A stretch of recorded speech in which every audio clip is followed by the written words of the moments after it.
Everyone, Rock DIY here. I'm not going to recommend that anybody do this, but if you're ever in a pinch and need a forklift but don't have one, what I'm going to do, and I've already done it a couple times, I'm going to use these boards as forklift tines, and what I'm going to do is mount them on the second hole in on the front loader. And what I'm going to do is put it on the underside and then put a bolt through here with the board underneath the front loader, and then with that bolt in large washers, it'll keep it here, and then also it'll brace the back side of the wood against the bottom side of the front loader, so you actually don't have to bolt anything on the back side. You only need one bolt here, one bolt here.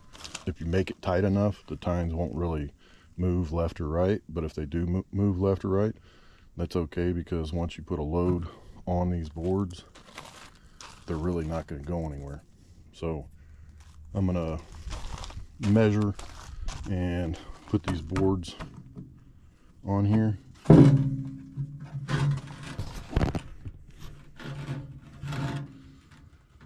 What I did is put the board back to this little bend right here, and then marked it, and then that's where I drilled my hole right there, and that's just so I have a good idea of where it's going to go.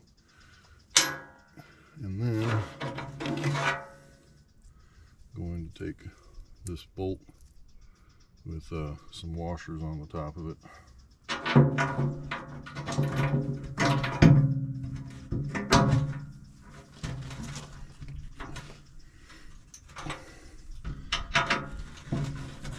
Put a larger washer on the bottom because that's where a lot of pressure is going to be. So a big washer is good to have. It's also good to have either multiple washers or bigger washers here, because the last time I did this, the bolt head actually pulled through and broke off. So you want to make sure you put washers on the top and the bottom. And then you can see that if you put a load here, the pressure is going to be on the back of the front loader here and not so much there. I'll tighten this all up as soon as I get done.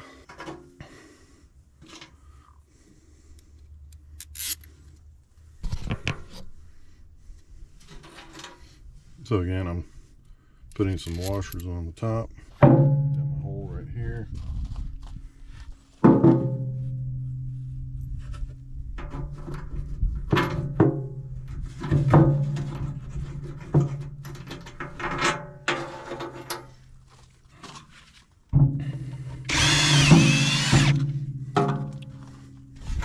didn't finish drilling that hole all the way through.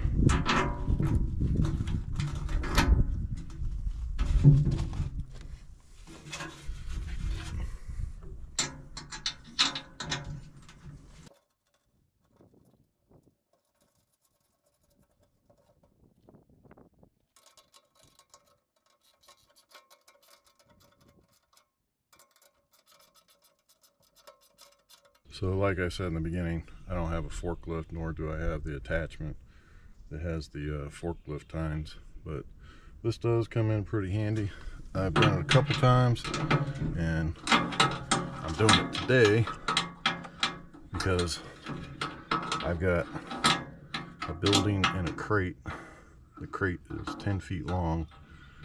It's more than my tractor can lift, so I'm gonna have to do multiple loads to get the building frame and the building siding to my house.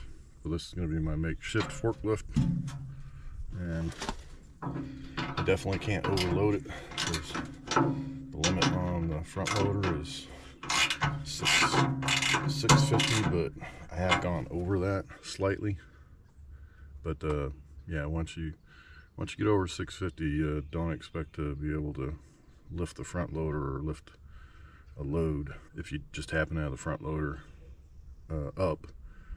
Don't move it, don't try to move it down, because you won't be able to lift it back up if it's over 650. And I know because I've done it, or wasn't able to do it. So there it is, my makeshift forklift. And this does work pretty good, as long as these bolt heads don't break off.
Always looking for ways to improve and be more efficient. So what I've got now is these two boards mounted to the front loader, so I can take the concrete bag out of the loader, slide it up here, tear it, and then push the concrete into the mixer.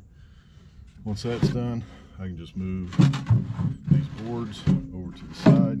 It gives me just enough room. Do what I need to do as far as mixing it and dumping it into the wheelbarrow. So this is the process that I'm using.